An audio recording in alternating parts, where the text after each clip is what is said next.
all it takes. Falling in love with me. Possibilities. I look like all you need. One kiss is all it takes. Falling in love with me. Possibilities. I look like all you need.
Club arrogant like yeah, top like money so the girls just mail. One too many, y'all know me like 12. Look like cash and they all just there. Bottles, models, selling no shares.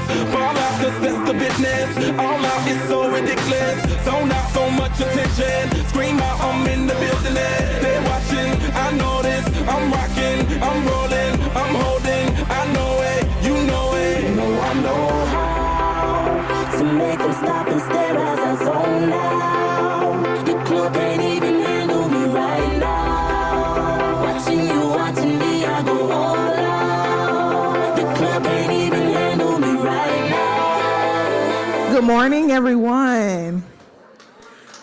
Is everyone excited? I'm glad to hear that. Thank you guys so much for your patience. As most of you know, my name is Kristen Jackson, and I am the president of Turning Point at High Point University, and I'm so glad you're here. Our chapter is thrilled to have the amazing opportunity to participate in this town hall with Vice Presidential candidate JD Vance. Everybody give it up for JD Vance.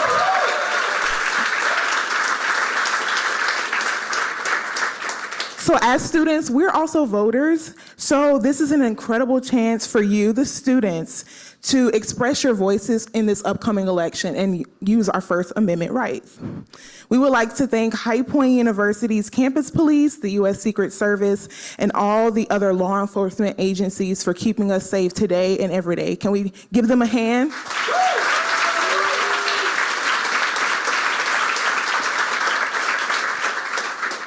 Additionally, I'd like to thank High Point University and the administration for making everything possible, especially our advisor, Sam Carr. Everybody give Sam a... And also our advisor, Dean Smith. He can't be here because he's teaching, but we're just so grateful for his support. And finally, I encourage everyone to come out to AmFest. It's such a great opportunity for you students to learn and be engaged with Turning Point USA. And without further ado, I'd like to welcome Charlie Kirk to the stage. Everybody, Charlie Kirk.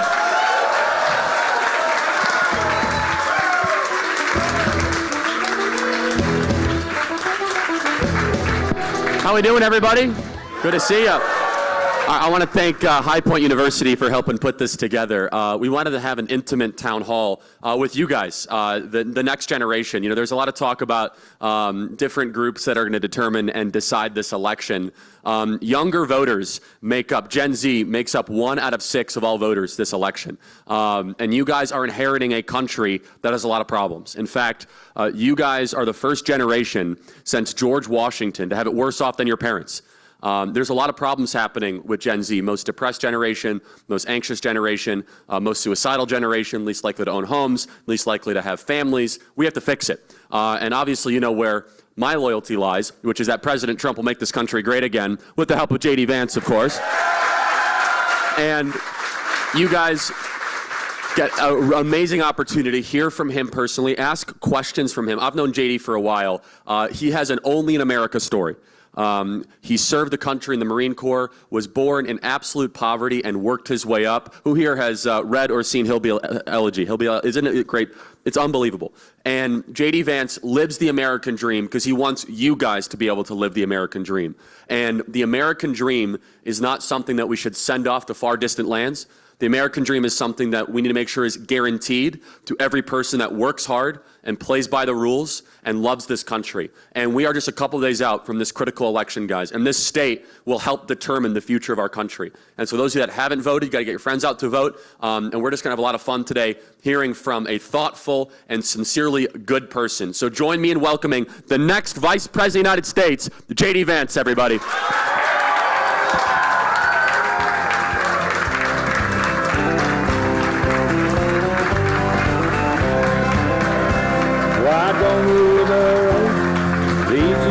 States were the ones who need it worst. Let the rest Thank you all. Thanks, Charlie.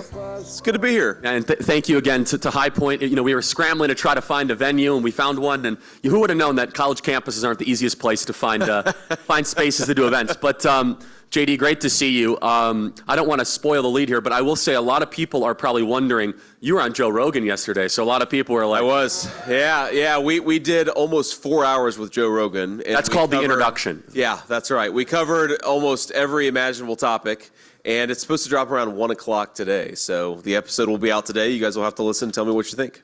So you're traveling the country. You're in 3 states a day. Yep. Meeting with voters.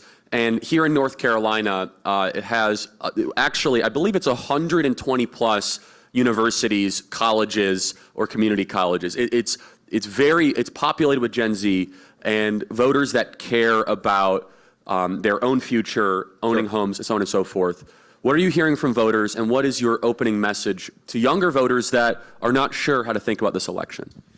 Yeah, well, first of all, I think younger voters in some ways have the most to lose or the most to gain from getting this election either right or wrong. Because, one of the things that worries me when I hear Kamala Harris speak is I hear a person who doesn't have strong or sincere views about what she actually wants to do. Set to the side any policy disagreement you might have with Kamala Harris, and I have a lot. And set to the side, by the way, policy disagreements you might have with a person like Barack Obama, and I have a lot there. What I would say for Barack Obama, but I would not say for Kamala Harris, is that he actually has beliefs and thoughts in his head for how he wants to govern the United States of America. And I hate to say that, I don't think you can say this about Kamala Harris. Now, the problem there is that that person becomes an empty vessel for whatever the prevailing ideas that are governing in Washington, D.C. are. And what are the prevailing ideas that are governing in Washington, D.C. that affect young people disproportionately? Number one, that we should use our young people as cannon fodder for foreign military misadventures that are frankly going to get a lot of your peers killed unless we have a smarter foreign policy. I think you guys have a lot to lose because we are on the precipice of many broad regional wars, potentially even a world war. Do you want a person like Kamala Harris negotiating in private rooms with people like Vladimir Putin and Xi Jinping, or do you want a guy like Donald Trump actually sticking up for the United States of America? I think the answer to that question is obvious.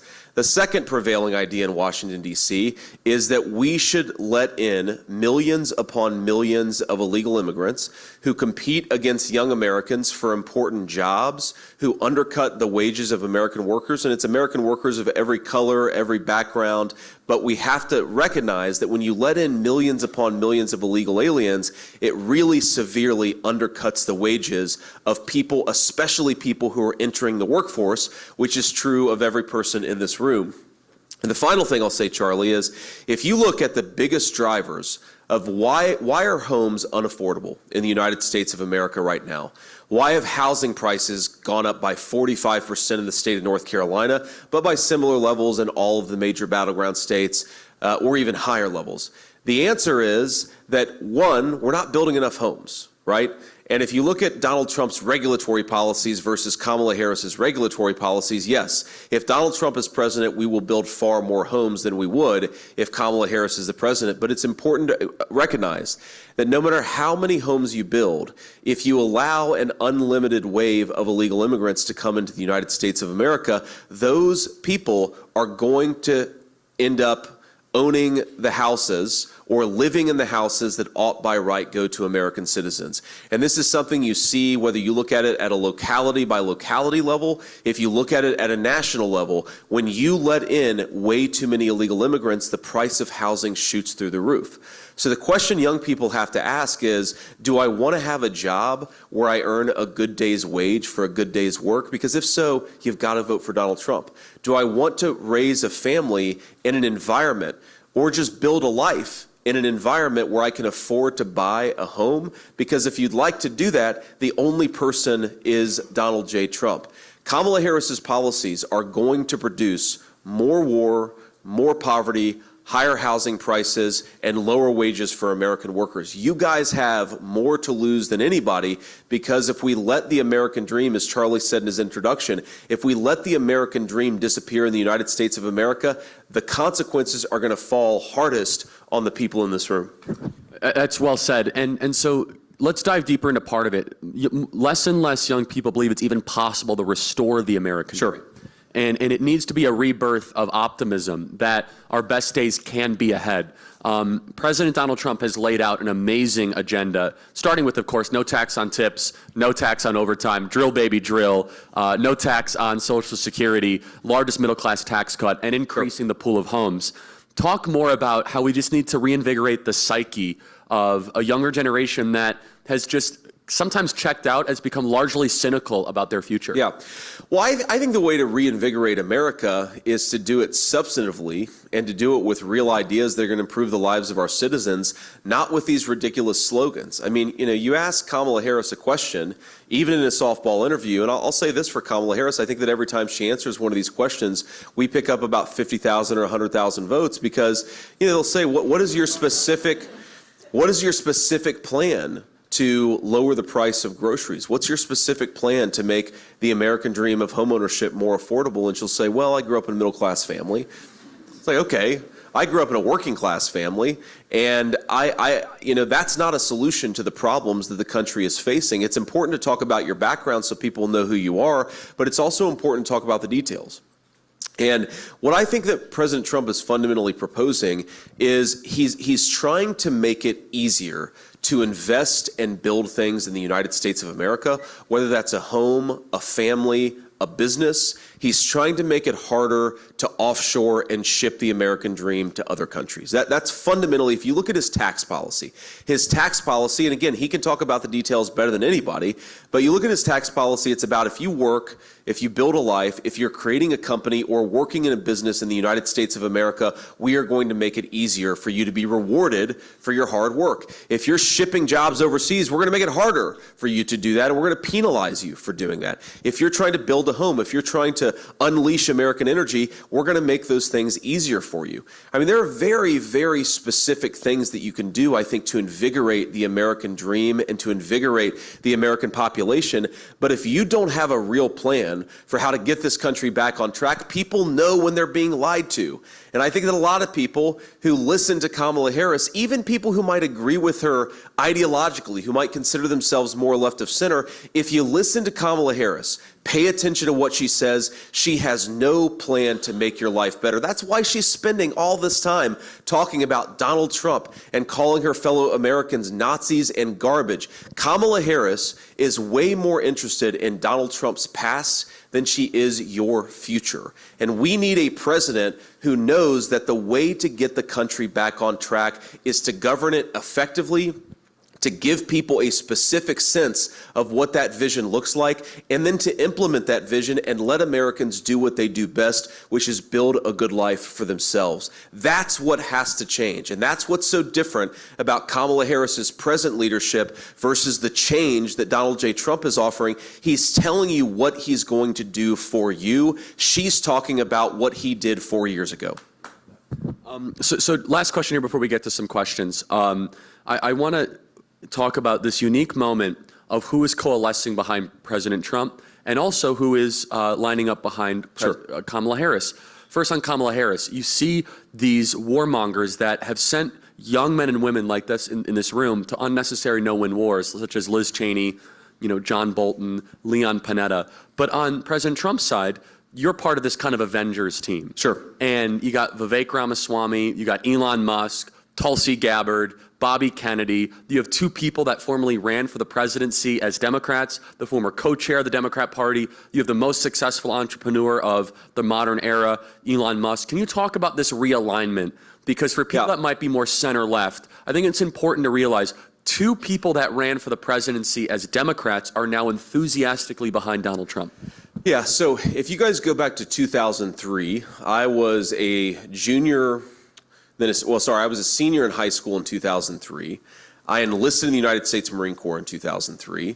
And most of you, my assumption is most of you were either not even alive then or were very, very young. And I wish that I could go back in time and tell myself from the perspective of 2003 that if Dick Cheney is in control, if a person with the last name of Cheney is in control of American foreign policy, it is a damn shame and a lot of bad things are going to happen because of it. Because you guys are now, even though you weren't alive then, I can tell you, my old 18-year-old self is coming forward into the future and telling you guys, when a Cheney is telling you how you should live your lives and how you should vote, you should run in the other direction. And that is what you have an opportunity to do. I didn't know at the time that a Cheney in charge of American foreign policy would lead to a lot of innocent Americans and also other people losing their lives. I didn't know that it would lead to disastrous foreign policy. You guys now know that, so vote like you know it, and don't reward the party of Liz Cheney and Dick Cheney and Kamala Harris. Reward the party of Tulsi Gabbard, Elon Musk, and Donald J. Trump, because they're the ones who are going to accomplish peace and prosperity for all of you in this room, but for all of your peers too. It is an amazing thing. I mean, if you think about this, Tulsi Gabbard probably ended Kamala Harris's presidential run in 2020. Remember, Kamala didn't make it to the primary in 2020 because Tulsi Gabbard observed rightly that Kamala Harris had built her entire career off of throwing a lot of innocent people in prison. And that was it for Kamala Harris. Well, now who's Tulsi Gabbard supporting? She was on the stage with me last night in Pennsylvania. And by the way, Charlie, if talk about your all-time political trades, I love the fact that we traded Liz Cheney for Tulsi Gabbard. That is a hell of a good thing, something I'm very happy about. But you ask yourself, because it's a big change, right? I mean, Bobby Kennedy was a lifelong Democrat, and now he's supporting Donald J. Trump. Tulsi Gabbard, a lifelong Democrat, is now a Republican supporting Donald J. Trump. What has changed? And I think it goes back to basic common sense, okay? We are now the party of common sense, of not letting in unlimited waves of illegal immigration, of having schools that educate rather than indoctrinate children, of having a common sense foreign policy that's more built around peace and diplomacy and American strength than American weakness and war and chaos. We're the common sense party, and that is really the realignment that's happened. You don't have to agree with me on every issue. You don't have to agree with Donald J. Trump on every issue, but if you think that what's going on in the present moment in the United States of America is just a little too crazy and a little too weird, to use the Democrats' favorite word of this cycle, then you have an opportunity to throw the bums out and give the American people the change that they need. Now, here's another final observation I'll make. I mean, I'm joined today by a very dear friend, and he told me that he just took his kids out of school. Now, I imagine that most of the young people here, probably all of you, don't have children yet, but a lot of you will one day. And do you want to raise your families in a country where you can send your kids to school and have confidence they're going to get a good education? I think that should be the right of every American child and every American parent, is we give a good education to the children who grow up in the United States of America. And I'm just telling you, a friend of mine, a guy I trust very dearly, he just pulled his kids out of school because he doesn't believe that under Kamala Harris's leadership, his kids are getting the education they deserve. Again, you have an opportunity to change that. Vote for Donald J. Trump in 6 days or before. Love it. All right, let's get to some questions here. We have some students here at High Point in a local area, so please introduce yourself. Hi, my name's Julia. Is mic on? Great. Hello? Oh, perfect. We can hear you. Hi, my name's Julia. I would just like to say, Senator Vance and Mr. Kirk, thank you for being here today. Senator Vance, my question for you today is specifically, how will you improve the economy in a way that it benefits 20-year-olds, young 20-year-olds such as myself? Julia, thanks so much for the question. And I want to start out by saying I grew up in a working class family. I'm kidding. Kidding.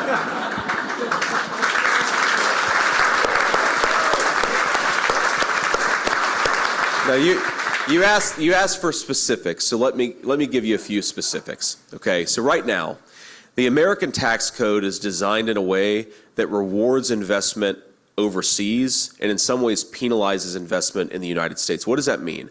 That means fewer factories, fewer businesses, fewer non-factory businesses, whether it's manufacturing or non-manufacturing, are being built in the United States of America. That means we have less technological innovation in the United States of America, and that means our workers aren't earning the higher wages that we want in the United States of America. If you go back to the 50s, the 60s, the 70s, workers were getting consistent pay increases year over year. From about 1980 on, workers didn't get really a solid pay increase for 40 years. The one exception, the 4-year exception, was when Donald J. Trump was president from 2017 to 2020, because he made it easier to build things in the United States of America, and he frankly made it harder to build things overseas. That's the number one thing, is to change the tax code. And you hear this word tariff a lot, okay? Tariff is thrown around a lot. You know, the Kamala Harris campaign says that it's a tax. Well, here's what a tariff actually does. Say, for example, that you're an American business and you're deciding whether to build a company or expand a company in China or in the United States of America. Now, what China has going for it is that you can pay literal slave laborers at $3 a day, where in America, and I think this is a good thing, you've got to pay people a middle-class wage. Now, why is that a good thing? Because I want all of you to earn good wages for a good day's work. But if you're going to encourage investment in the United States of America, you've got to penalize the companies who choose to make their things in China. And the only way to penalize them is what's called a tariff. If they try to bring something that was manufactured by those Chinese slave laborers back into our country, we're going to slap a big fat tariff and say, you've got to pay a penalty to get that stuff back into our country. That's how we protect the middle-class jobs of our citizens, and that's how we make it easier to invest in the United States of America. There's a second thing. Charlie already said this, but I'm going to repeat it because it's very important. Think about the biggest driver of cost increases. I don't want you just to earn a good wage. I also want you to be able to afford to buy things with the money that your hard-earned dollars, with the hard-earned dollars that you earn. Okay, so why are costs getting so high? It's complicated, but the biggest single driver is energy. Think about this. If a truck driver is paying 45% more for diesel, then the groceries that truck driver delivers to the grocery store are going to become way more expensive. Or we talk about housing. If the guy who's delivering the lumber to the job site is paying 40% more for gasoline, then all of us are going to be paying more for the houses that are built with those delivered materials. So how do you get energy costs lower? You drill, baby, drill. That is the fundamental principle of Donald Trump's economic policy. Now, what does that mean? That means you reduce regulations on the energy sector. You build pipelines so that we can get energy from one place to another very easily. You make it easier to unleash our great energy economy, and you're going to create a lot of good jobs in the energy sector, but you're also going to make it so that, Julia, you and your friends pay less when you go to the grocery store, or when you go and buy clothes, or when you go and buy a house. Everything becomes cheaper if we unleash the American energy economy, and that's why it's a critical piece of Donald Trump's economic plan. Thank you. I think we're going to go here. Is that right? Oh, you have a mic? If not, here next? Okay, great. Hi, I'm Rowan. Hey, Rowan, how are you? Hi, nice to meet y'all. Nice to meet you. Again, I just want to say thank you both, Senator and Mr. Kirk, for being here today. We're really grateful that you decided to come spend some time in High Point. As far as my question goes, we know that many voters in our generation have expressed concerns about our financial futures. Amidst the current housing crisis, we've seen a lot of stricter zoning, building regulations, especially from local governments, especially from Democrats, and it's definitely been very detrimental to our housing system. What specifically do you see in policies changing that will help to ensure that we can one day own homes? Yeah, thank you for the question, Rowan. And one, just to go back to the energy costs, that's a big driver of housing costs. So lowering energy costs is going to help us lower the cost of housing. The second thing is, you're right, that a lot of these local regulations put in place by governments, local governments, primarily Democrats, make it harder to build housing. But there's a lot that we can do on the federal level to reduce regulations and make it easier to build houses in the first place. We want to do those things. And frankly, we probably want to make it harder for those local governments to restrict the supply of housing. So again, all of you guys can actually afford to buy a home, or at least to rent a home at a reasonable rate when you guys are at the point when you want to do that. And then the final thing that I'll say, Rowan, is you need to pursue the kind of tax policy that allows people to invest in building in the United States of America. And again, that's something that we've really gone in the wrong direction on the last few years, is you got to ask yourself, if you invest in the United States and you make a fair amount of money, and we want people who invest to be able to make money, are you paying a bigger tax on that than if you invest overseas? And if the answer is yes, then we're penalizing people who are building houses and other things in the United States of America. We've got to change that. And between reducing reducing the regulations, reducing the energy costs, and I'll go back to reducing illegal aliens who are competing with Americans for scarce homes. I think we can actually make the American dream of homeownership more available and more affordable again. The way that I think about this is the country is in so many ways in such a good spot, right? I mean, you guys are talented. You're smart. You guys are going to develop skills in the workforce you don't even realize that you have. We've got the most incredible resources, the best natural resources of any country in the entire world. We are ready to unleash a golden age of American prosperity, but only if we fix the broken leadership in Washington. That's what we're going to do. That's what we all get an opportunity to do in 5-6 short days. Thank you. Really quick, I just want to make sure that Kamala's awful plan is highlighted. She wants to give $25,000 per person, which sounds good for a home. What will that do to housing prices almost immediately? I think that's important to compare and contrast. Yeah, so if you don't increase the supply of houses, and then you continue to allow illegal aliens to compete against American citizens for those houses, what you will necessarily do is you give $25,000, you're going to increase the cost of housing by $25,000. So again, this is fundamentally the difference between the Kamala Harris approach and the Donald Trump approach. Donald Trump is trying to make it easier to build and invest and to create things in our country. Kamala Harris is trying to pass out free money to cover over the fact that her own policies are why housing is so expensive. And Charlie, it's not just, if you look at the details of her plan, she's not just saying she's going to give $25,000 to American citizens. She's also saying she's going to give $25,000 a lot of times to people who aren't even in the country legally to begin with. So you're probably going to, even if her plan is implemented, which I'm skeptical, but even if it's implemented, your housing prices are going to go up by $35,000, $40,000, $50,000, and then you get a $25,000 check in the mail. Have you won or lost in that equation? Meanwhile, if Donald J. Trump's plan gets implemented, you're going to be paying less for housing to the tune of $25,000, $45,000, $50,000. That's how you win, and that's how you make American housing more affordable. Yeah, and she won't even send a $25,000 check. It's like a tax incentive, which every realtor will just say every house is more expensive. Shoots it right up. Yes, ma'am. Hey, Paige. I'm a senior at High Point University, graduating in May. And Congratulations. Thank you. I'm starting to look at my options on where to move and work after college. My question is, how will you and President Trump fix the amount of illegal immigrants in this country, specifically relating to the safety of young women like myself thinking about moving to New York City after school? Sure. Well, it's a very good question, Paige. First of all, don't move to New York City until after the election. That's, vote in North Carolina, and then you can move somewhere else afterwards. We really need your vote here in North Carolina. Honestly, Paige, I wish I could give you a different answer, but I'd be very worried about moving to some of these, one-party states and one-party cities, because if you look at the levels of violent crime, especially assaults, muggings, things like that, they're moving in the wrong direction. And they're moving in the wrong direction in large part because we have let in massive amounts of illegal immigration into our country. And most of those people, thank God, aren't criminals, but a lot of them are, which is why we see increased levels of criminal behavior. I was asked by a news reporter, it's one of the most shocking questions I've ever been asked, where she said, aren't you guys overstating the problem of gang activity among illegal aliens because only a handful of apartment complexes have been taken over by criminal gangs? And my response was, are you hearing yourself? Only a handful of apartment complexes. Well, Paige, I don't want you to move into a complex that's been taken over by a criminal gang, and then some journalist is going to say, well, Paige, it's only a handful of apartment complexes, right?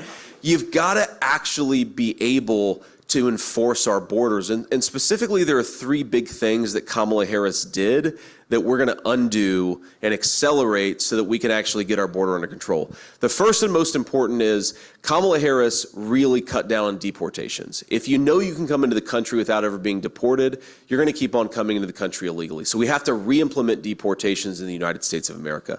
The second is, and I've been to the border more times than our illustrious border czar Kamala Harris, if you go to certain parts of the border, you will see slabs of border wall laying in the dirt, rusting, because she stopped construction of the border wall. And the Border Patrol will tell you that where the border wall was constructed, you saw a massive decrease in the amount of illegal immigration. Let's just finish that border wall and cut down even more on illegal immigration. And then the third thing, Paige, and this gets a little bit into the details of immigration policy, but it really matters, is when a person comes to the United States and says that they're claiming asylum, what do you do with that person?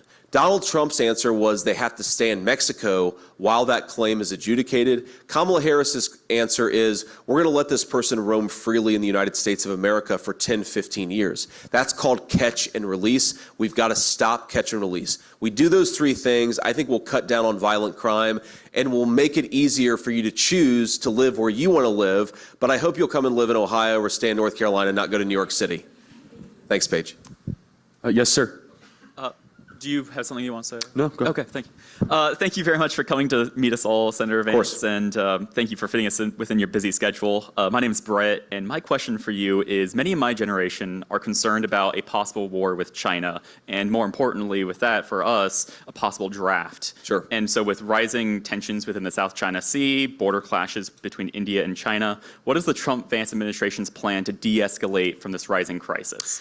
Yeah, Brett, it's a very important question. And look, this is the thing that I worry the most about for this generation is that if we don't get foreign policy right, a lot of people in your generation are going to pick up the pieces and fix the mistakes of the current generation of American leadership. And I don't want you to have to do that. I want you guys to build great lives. I want you to work in great careers. I want you to start families. I want you to be able to live your dreams, not have to go and fight a war because Kamala Harris screwed up again, as she's been doing for the last 3.5 years. And it's going to get a lot worse if we promote her to President of the United States. And our specific plan to de-escalate in the South China Sea is, it's somebody said it, some smart strategist said the best way to stop a war is to prevent a war from starting in the first place. And this is what, if you go back to Donald Trump's foreign policy, consider Europe. Russia invaded a sovereign nation when Barack Obama was president. Russia invaded a sovereign nation when George W. Bush was president. Russia invaded a sovereign nation during the Biden-Harris administration. The one time in the last 2 decades that Russia didn't invade a sovereign nation was when? Under the 4-year administration of Donald J. Trump. Now, why was that? And people always say, especially my fellow Republicans, they always say, well, Donald Trump's foreign policy was strong. Well, it was strong, and that's definitely true, but that's only half of it.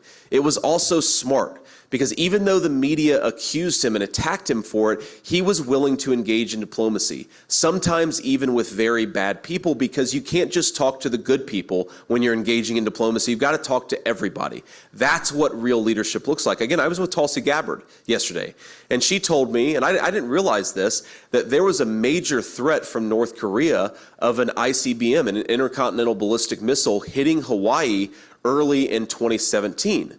Well, that threat came from North Korea, and what did Donald Trump do? Donald Trump went and talked to the leader of North Korea, even though all of the media said that he shouldn't, and guess how many threats against Hawaii were made after Donald Trump had that sit-down meeting? 0.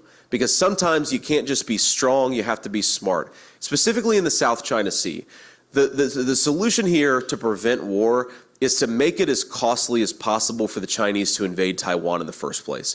Everyone will tell you that if the Chinese establish territory in Taiwan, if they establish a beachhead in Taiwan, it becomes very hard and a lot of people get killed. So you prevent them from doing that. And the way you prevent them from doing that is to make sure they've got enough weapons to defend themselves. Again, prevention is the best way to stop a war. An ounce of deterrence is worth a lot more than a pound of stupid foreign policy from Kamala Harris. So we've got to do the deterrence, and unfortunately we're just not doing that. Now, this is one of the more difficult questions that exists in American foreign policy, is because Kamala Harris has been sending so many resources to Ukraine, we actually don't have enough to send to Taiwan. So by approaching the Russia-Ukraine situation in the way that we have, we've actually made it more likely that the Chinese will invade Taiwan, and we need to pursue a foreign policy that makes it less likely, and that's what's going to change when Donald Trump is president. Thank you very much. Can I just ask a follow-up? Is it an exaggeration to say that we are bumbling towards World War III that might include a draft of some people in this room? I don't think that's an exaggeration at all. I think that we are sleepwalking ourselves into World War III. And if you go back to all of the really terrible world conflicts, they almost always come from incompetent leadership rather than evil leadership, right? It's people who just aren't smart and aren't thinking about, if I do this thing, you can't just think about the immediate consequence. You've got to ask yourself, what is the second order and the third order consequence? If I send a lot of javelins and a lot of artillery shells to one country, does that mean that another country is not getting the resources necessary to prevent itself? If I spend a lot of money over here, do the Chinese perceive that we're weaker than we should be because we haven't spent that money on our own defense? These are the things that Donald J. Trump thinks about, and unfortunately, these are not the things that Kamala Harris thinks about. So do I think that we're at the greatest risk of a third world war in my lifetime, Charlie? Absolutely I do. And if there is a third world war, it is the people in this room who are going to be drafted and called upon to fight it. I don't want that. I do not want you guys to have to put on a uniform, not because you're patriotic and volunteer, but because your country forces you to, because Kamala Harris has blundered us into another significant conflict. But the opportunity to stop that and to take the country in a new direction is this election. So get out there and vote for many reasons, but maybe the most important reason to get out there and vote is to prevent World War III. Amen. Yes, ma'am. Hi, Senator Vance. My name is Hayes. I am Vice President here of Turning Point USA. My question for you is, as a politician, how has your faith and ethics been tested? And as we're going into the workforce, I'm a political science major. What advice do you have for when inevitably our faith and ethics are also tested? Or as our generation knows, does the nice guy always finish last? Sure. Well, no, Hayes, I don't think the nice guy always finishes last, but sometimes the nice guy also has to be tough, right? So remember that. Just because you're nice doesn't mean that you're weak. And remember that nice guys can also be tough, and I'd encourage, or nice gals can also be tough. And I'd encourage you guys to absolutely be kind and virtuous, be generous of spirit, but also always be a little tough, right? Both of those things can be true, and both of those things can be useful. Probably the first time that my faith and my ethics and my sense of my duty to the people of Ohio was tested was early on in my Senate term when there was this terrible train derailment in East Palestine, Ohio. And you probably saw the images. You can go and Google it. But basically, there was a train derailment, and it was a mistake. We maybe didn't know it at the time, but they set off a massive chemical explosion after the train derailment, which just, basically, it was like a chemical bomb went off in this small town in northeastern Ohio. And so I went and visited the town many times over the next few months. And one of the things that I kept on noticing is that the residents, and they were normally the residents who were a little poorer, who didn't have as much money, who didn't have the same influence, they would come up to me and they would say, this thing is happening or that thing is happening. In particular, they kept on telling me that even though they were being told that the creeks in the town were safe, they thought they saw evidence of chemical pollution in the creeks. And that was on one of my first visits there. So I said, okay, here's what I was being pressured to do. I was being pressured to ignore them, to basically say, oh, they're crazy people. They don't know what they're talking about. But some inner voice was saying, this is your job. Your job is to listen to people, sometimes the downtrodden that nobody else is listening to. So I said to my team, drive me to a creek. I want to go see this for myself. And I stuck a stick in the water, and it was like an oil sheen in a creek in East Palestine, Ohio. It was clearly not safe, and it was clearly not healthy. And I realized in that moment that if you always listen to the media, or you always listen to the people who have fancy credentials, and look, all of you are college students. When you graduate, you will get a very fancy credential. Sometimes those fancy credentials are useful, but sometimes the people who use their credentials to silence their fellow citizens are just wrong. And part of your job as a future leader is going to be to listen to the people, even if they're not always the people that the media or somebody else tells you you should listen to. And what helped me in that moment, Hayes, is I kept on thinking about the grandmother who raised me, and I'm sure that all of you have some person of influence in your life who's kind of is a core part of you forming your conscience. I kept on saying, what would my grandmother do? Because what my grandmother would not do is if some poor person from East Palestine came up to me and said, Senator, I don't think the water is safe, she would not have said, go back to your car, I'm not interested in what you have to say. She would have said, listen to people. Listen to people. Maybe sometimes they're going to be wrong, by the way, but you still have to listen to them first. And that's maybe the most important lesson I've learned as a leader is the media, and you see this with Joe Biden. Joe Biden called half of America garbage for wanting to vote for Donald J. Trump. Kamala Harris and her running mate have been calling people who support Trump Nazis and fascists. What is that ultimately about? It's about silencing people. It's about telling the American people you're not good enough to voice concern over the policies of Kamala Harris's leadership. My job is to listen to people. Whether they vote for us or not, our job as leaders is to listen to the people that we serve, and that is my promise, and that's something that my faith has been very, very important in making sure happens. Thank you, Hayes. Right here. Yes, ma'am. Hi, my name is Trinity, and I'm a freshman here at High Point University. It's awesome to meet you guys. And nice to meet you, Trinity. Thank you. My question to you is, with the increased costs associated with living and the debt the U.S. is racking up, how important do you believe it is to stick to a budget, and how well do you believe President Trump will stick to that budget? It's a very good question, Trinity, and they're actually connected, right? These problems are connected because when the government spends more money than it takes in, then it has to print that money.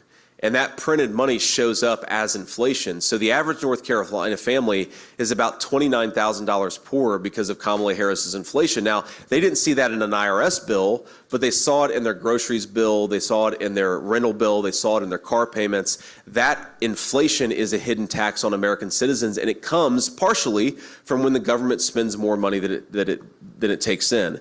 So what we have to do is we have to cut spending in this country. And there are a lot of very specific things that you can do to reduce the amount of money the federal government is spending. I mean, look, there is so much stupid stuff that your government does with your tax dollars. We could get back to some very common sense fiscal principles very quickly. And your answer to your question about whether Donald Trump is going to work for this, absolutely Donald Trump is going to work for this, because we know when we're elected that one of our mandates is to lower the cost of living for our citizens, and you can't do that unless you take care of the ridiculous, out-of-control spending from the federal government. And there are a few things that you can do. So number one, people don't realize this, but the cost of illegal aliens to the United States of America is somewhere between $150 to $500 billion per year. Okay? And that's housing benefits, that's welfare benefits, that's Social Security and Medicare fraud. We can do a lot just by taking care of the immigration problem. We're also still spending a lot of money from the COVID era that we shouldn't be spending. The public health pandemic, thank God, it's over. And we should never go back to some of the draconian measures that we took then, but it's over now. We should not be spending money like a drunken sailor like we did back during the COVID era. So you do those two things, you can really, really lower the cost of living, but also get our long-term budgetary picture on a more sustainable pathway. And as Charlie knows, like so many other issues, this one affects you more than it does me, right? Because all of you are going to outlive me, hopefully. All of you are going to outlive me. You're going to be paying off the debt that we're incurring right now for a lot longer than any of our politicians. So when you see Kamala Harris's spending proposals, you ought to be asking yourself, is it worth the debt that I'm going to be paying off for the rest of my life? Almost always the answer is no. We should vote for fiscal sanity, which is why Donald J. Trump needs to be our next president. Now just a fun little wrinkle to that I know everyone in the audience will enjoy. President Trump has blessed Doge, the Department of Government Efficiency, run by Elon Musk.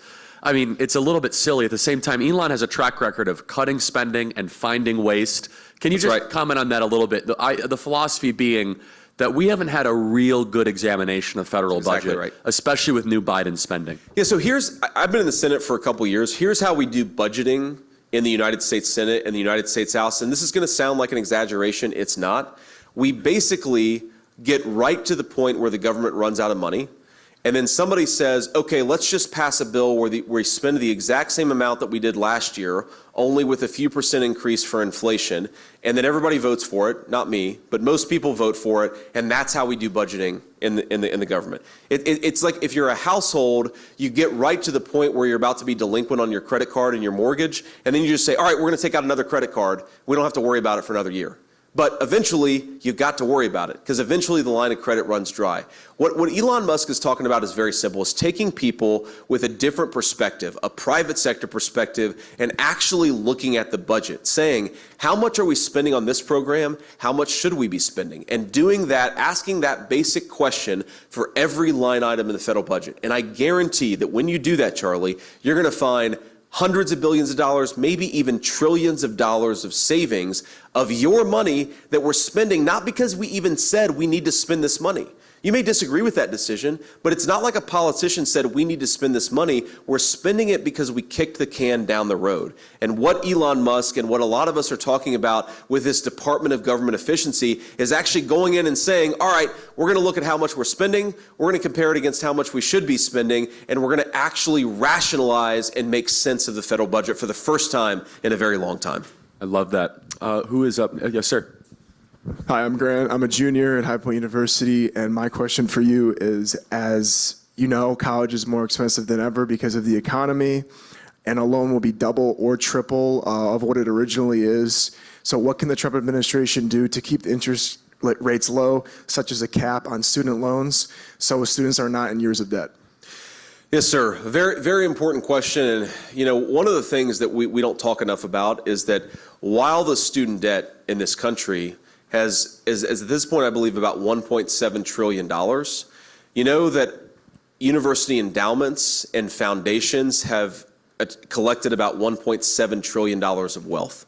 Okay? So the very universities that sometimes, and I don't think it's true of High Point University, but it's true of a lot of our colleges, they're putting students into a lifetime of debt servitude. They're overcharging, students are overpaying, and also the colleges aren't being honest about what the students are actually getting out of their education. So I think that we need to do two things. Number one, we need real price transparency and also real transparency about what the benefits are of a college degree. When you go to college, your college should have to tell you, here's what you're going to get out of this particular degree. Here's what you're going to get out of this particular program of study. I had no idea what I was getting myself into when I went to college. You should know what you're getting yourself into when you go to college, and that means that colleges have to be more honest about it. Here's the second thing. We need to not have a lifetime of debt servitude follow around our students. And I want to contrast this because when Kamala Harris talks about this issue, she's basically talking about shifting the debt from one group of citizens to another. Having plumbers and electricians pay for the debt of college students, I think that's irrational and it's unfair because it's not the plumbers and the electricians who are at fault for this college debt crisis. It's very often the university administrators themselves who are not being honest with you guys about what you're getting out of the college experience. So here's one thing we should do. We should say that if you are accumulating a lot of college debt, that debt is not going to follow you around for the rest of your life. That's a simple policy choice that we made, and we're going to unmake it because if you incur a lot of debt and, you get into a situation where you're in a tough financial position, you should not have the colleges able to collect on your debt, sometimes even garnishing your wages before you can actually get the paycheck that's coming to you. We've created a generation of debt servants. That's got to change. And frankly, it means the colleges have to take accountability, not our fellow citizens. The colleges have got to take accountability for this college debt crisis they've created. So in closing, we have to wrap it up. To kind of make the final argument here to younger voters across the country and here in North Carolina, as I mentioned, there is this unrecognized breakdown in the social contract. We do politics for many reasons, but basically we do it to make sure that your kids have a better life. That's right. That's why we do what we do. And there has been generational theft that has occurred to this generation. And JD, you're kind of in the middle here. I hope you guys understand, this is the youngest vice presidential candidate, I think, in what, like 150 years? The first millennial on a major party ticket. Yeah, first millennial, and I'm a millennial here, so we share a generation in that way. And so JD has an ability to really see into what you guys are experiencing and understanding a lot of these problems. You guys have never lived, no one's ever lived through this before. And your parents say, oh, it was hard when we were younger. They had a much different set of circumstances than you guys did. The likelihood of you renting and not owning is much more likely to rent and not own if things continue. So kind of summarize this all together, JD, for a generation where the social contract has been broken and we must renew it. So my simple argument to all of you and to all of your generation is that you should be pissed off. And why should you be pissed off? You should be pissed off because you're the first generation in the history of the United States of America that is unlikely to be able to own a home, that is unlikely to be able to earn a wage on which you can raise a family, that is more likely to be indebted than you are to accumulate wealth. And the reason you should be pissed off is because it's come from a failed generation of American leadership. The people who are older than me and older than you, they have failed you. They have created an economy where you're more likely to incur debt than you are to incur wealth. They've created a college debt crisis that follows you around for your entire life. They've created an economy where you can't earn wages that support a family. They've created a housing market where it's nearly impossible for most Americans of your age to be able to buy a home. This was a policy choice. The failure that has fallen on your generation was a policy choice. And we can make a different policy choice, but only if you guys get pissed off about the position you've been put in and vote for a change in leadership. That is fundamentally what Donald Trump, his entire lifetime, if you go back to the 1980s and the 1990s, Donald Trump was predicting that if we went down this road, it would lead to a generation of American young people who were paupers in their own country. And he was right about it. And then he became president, and for 4 short years, he undid decades of damage. But you can't undo all the damage in one 4-year term. You need longer. And that's what he's fundamentally asking you to do. Give him another 4 years to undo more of the damage of a failed generation of American career politicians, but he cannot do it without your help. You guys get to make the determination. Are you angry? And are you voting for more of the same broken promises, more of the same sloganeering politicians, more of the same failed bureaucrats? Or are you voting for the real change of Donald J. Trump's leadership? I'd encourage you, vote for President Trump, vote for me, vote for a new direction of this country. You guys, of all people in the United States of America, you cannot reward the people who want to make you paupers in your own country. I want you to be an owner of the United States of America, because our country is going to be stronger if that's true. God bless you. Thank you for having me. Thank you guys so much.